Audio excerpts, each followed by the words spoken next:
The Revolutionary Communists of America is a new political party for America's communist generation.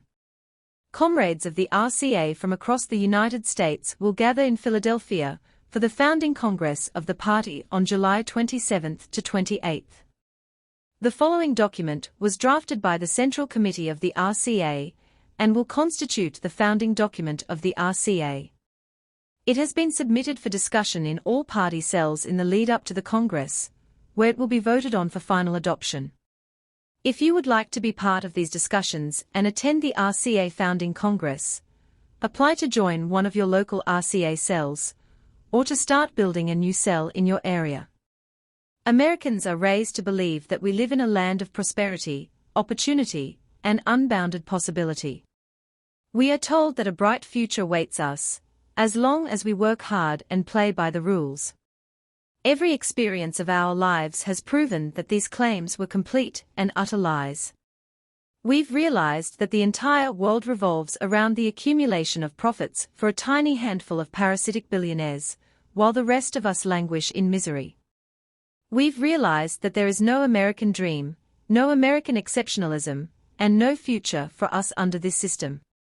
In every conceivable way, the world can no longer afford to live under capitalism.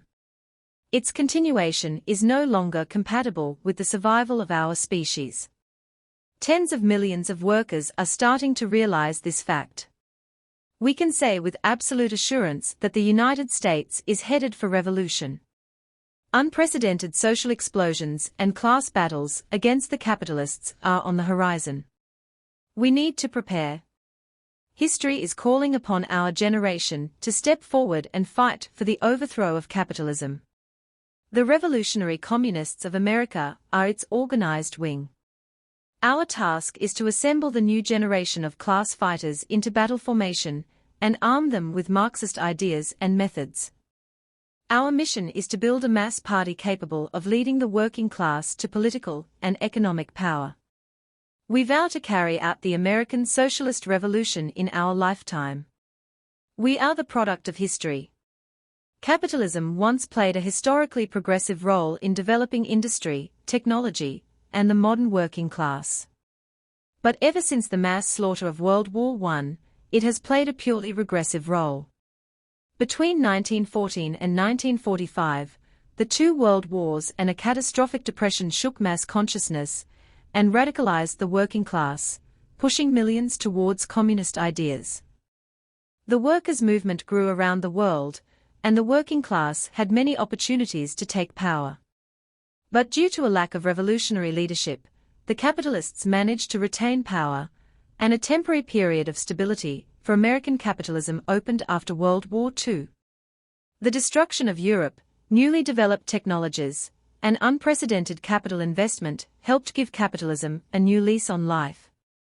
In the context of this relative prosperity, the Marxist movement was reduced to almost nothing, and many believed that capitalism had resolved its contradictions.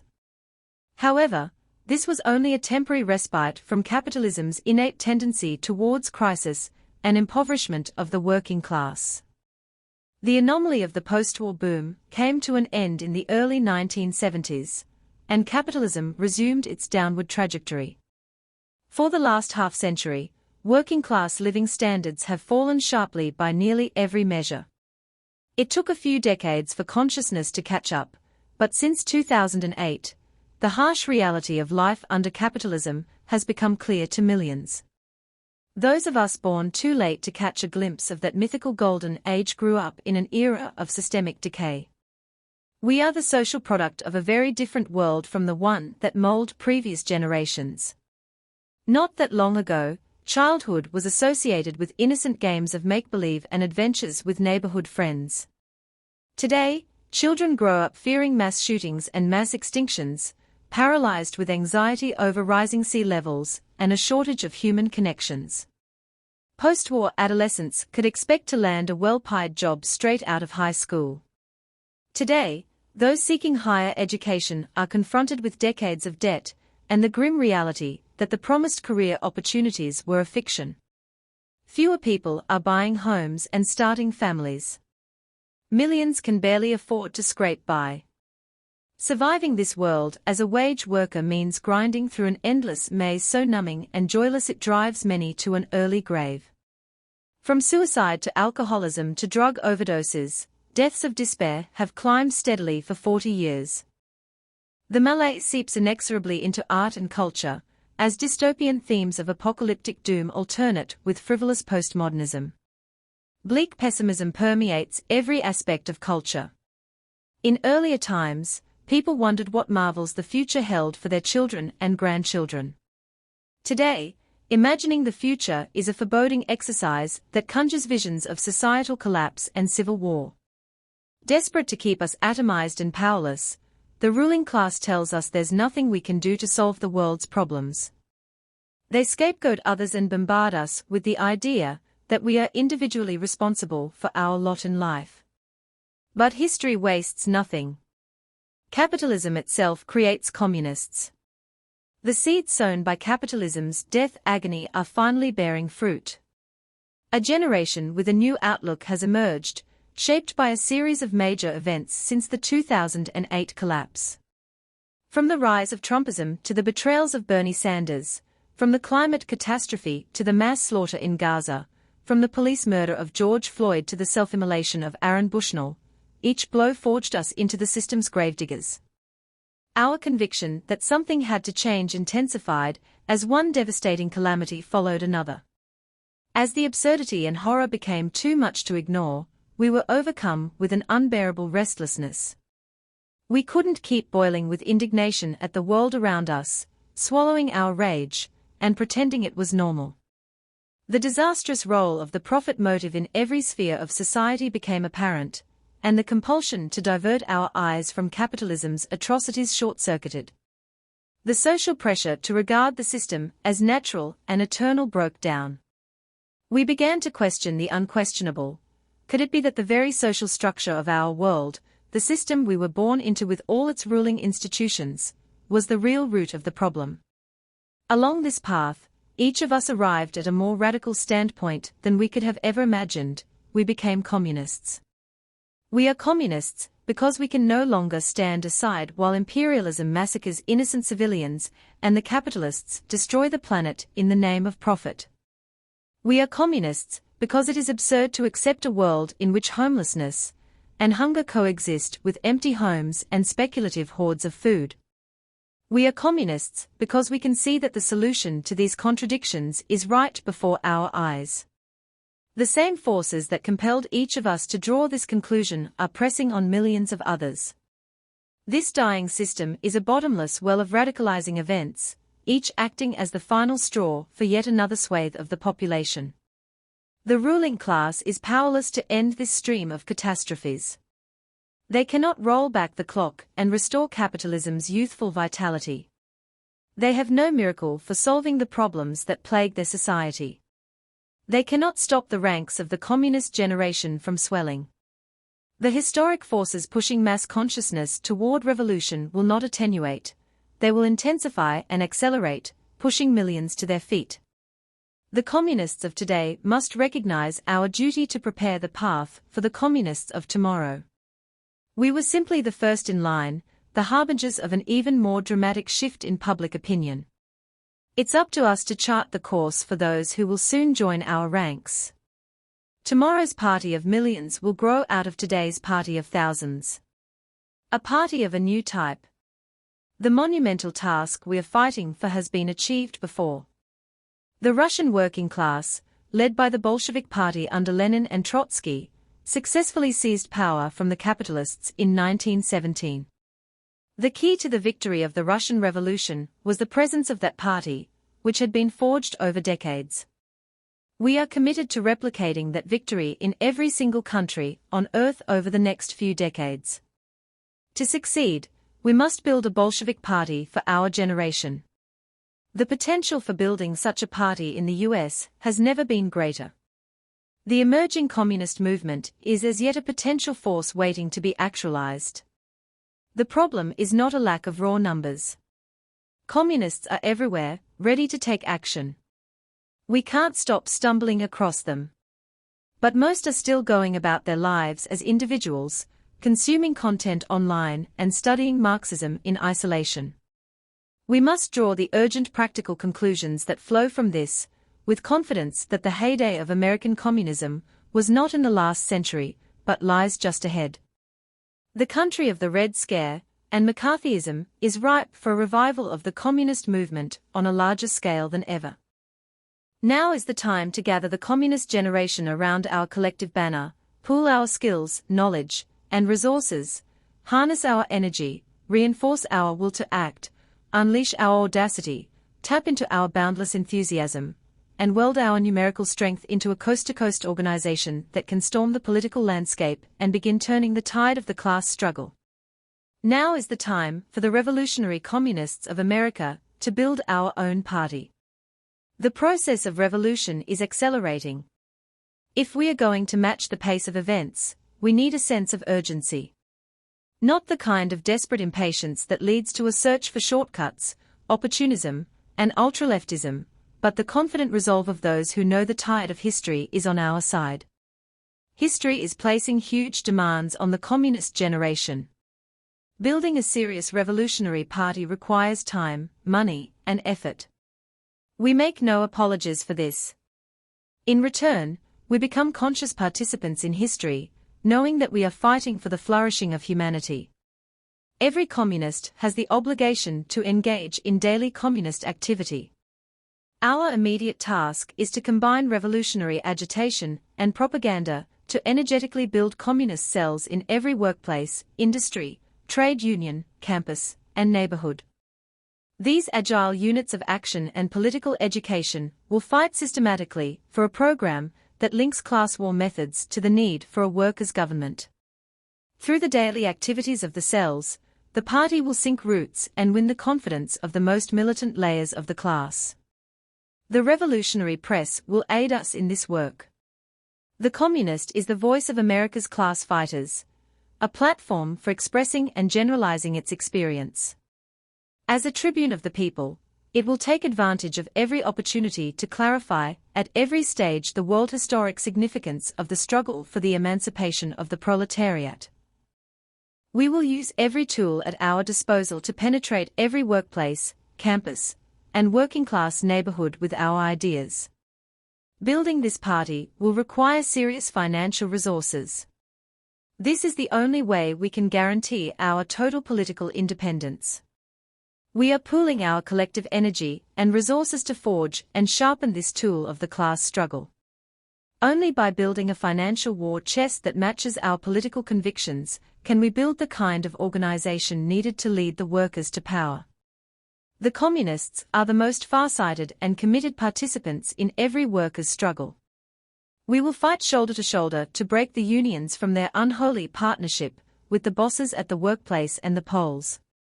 As the communist current in the labor movement gains strength, our forces will become a point of reference as the most consistent fighters, forming the class war backbone for the labor movement and other protests and struggles.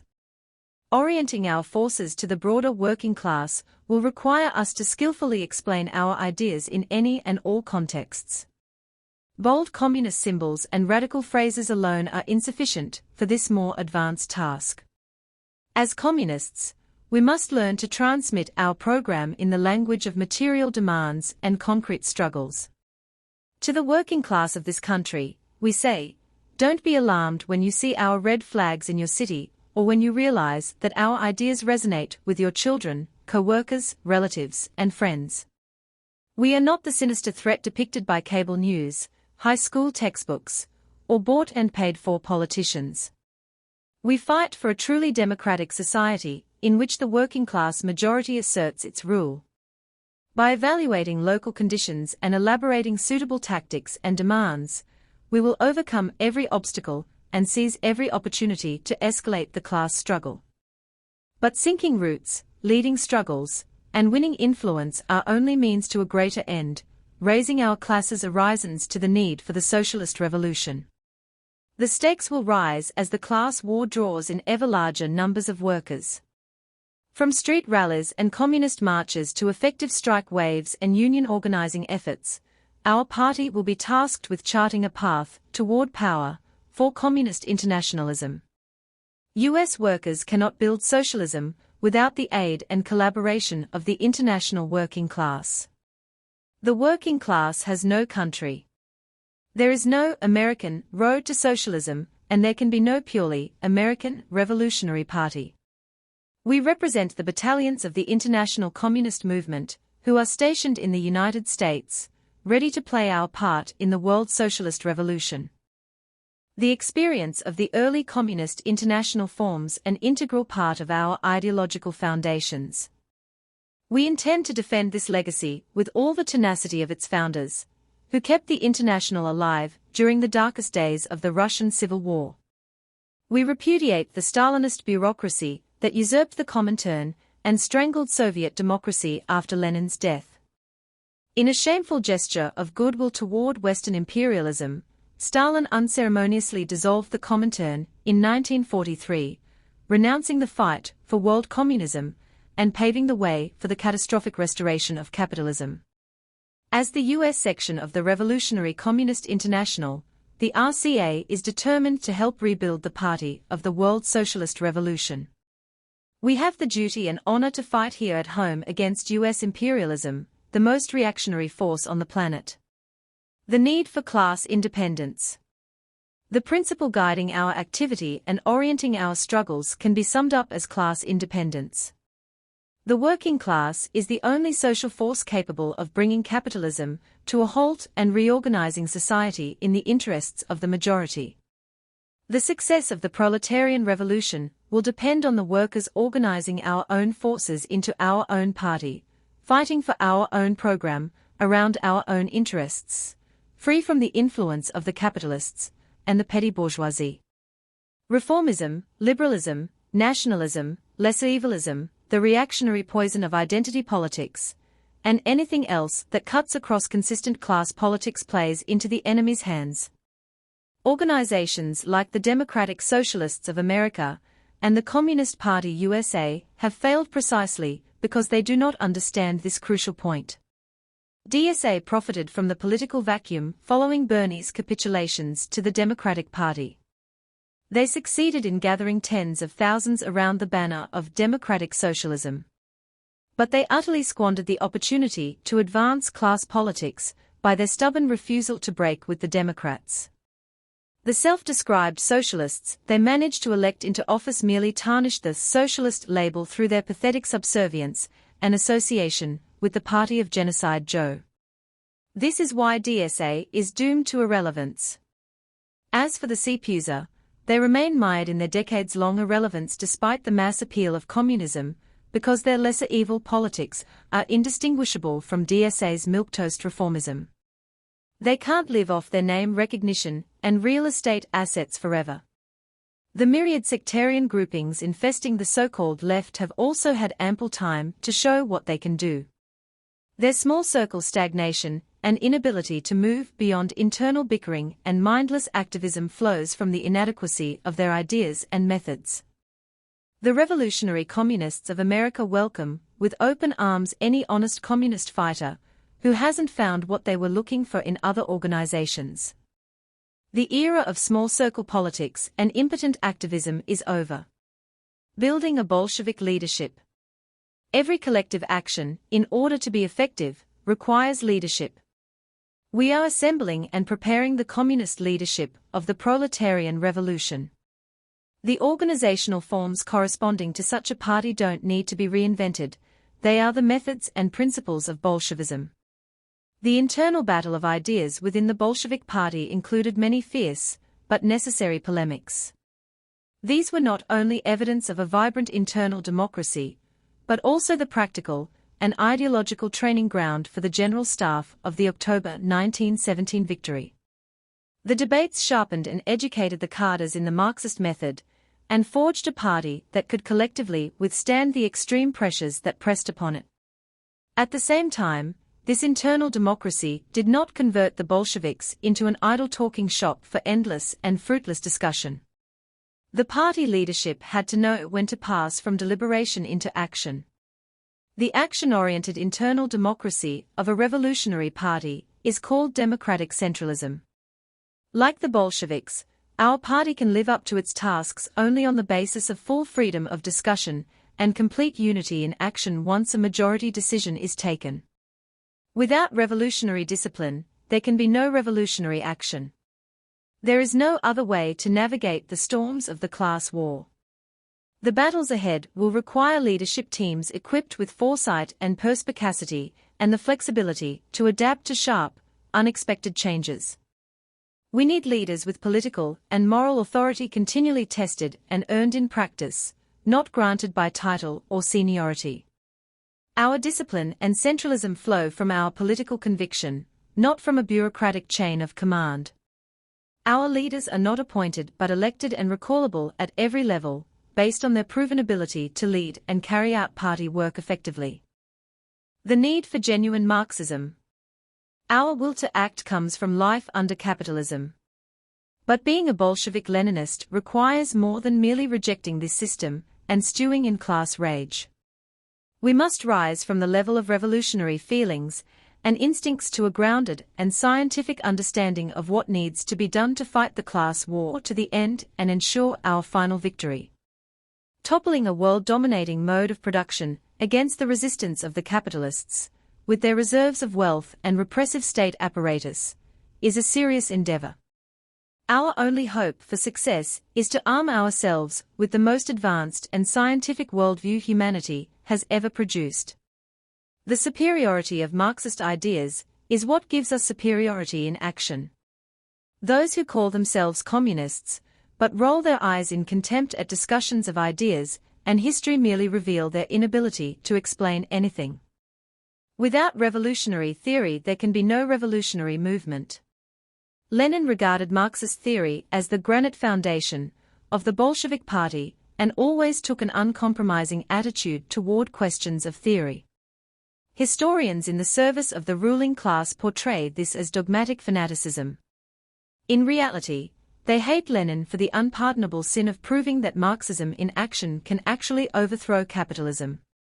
If we are serious about winning, we must base ourselves on the pinnacle of revolutionary theory, summed up in the writings of Marx, Engels, Lenin, and Trotsky.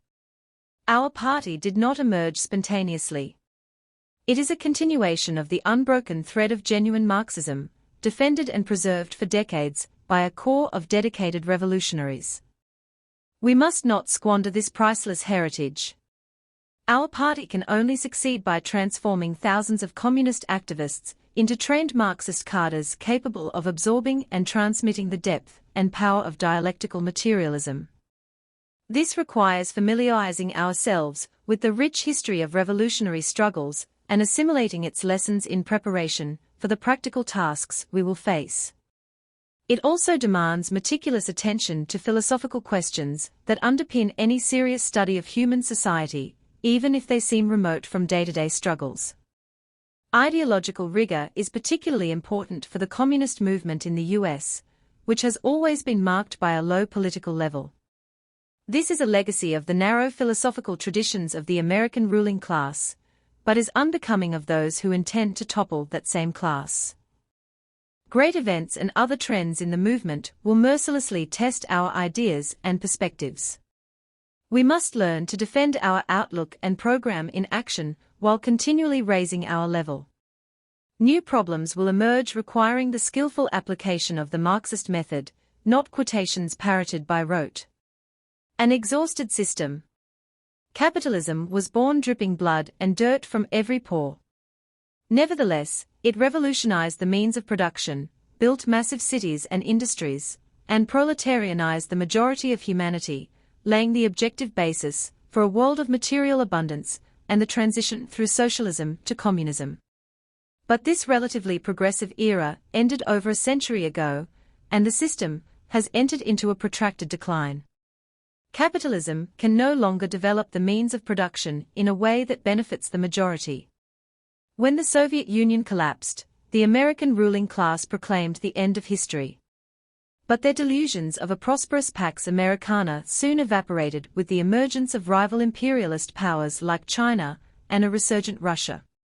The US remains the world's premier power, but its share of world GDP has fallen from 40% in the mid-1960s to around 17% today, a far cry from the time when being the world's policeman was the axis of its foreign policy. This is the economic basis for the relative decline of U.S. imperialism. For decades, they have watched their unchallenged dominance unravel, with former vassals in open defiance pursuing their own spheres of influence. Their remorseless attempts to maintain their position have succeeded only in plunging millions into a bloody hellscape. From Iraq to Afghanistan, Ukraine to Gaza, their every move has backfired and led only to further destabilization.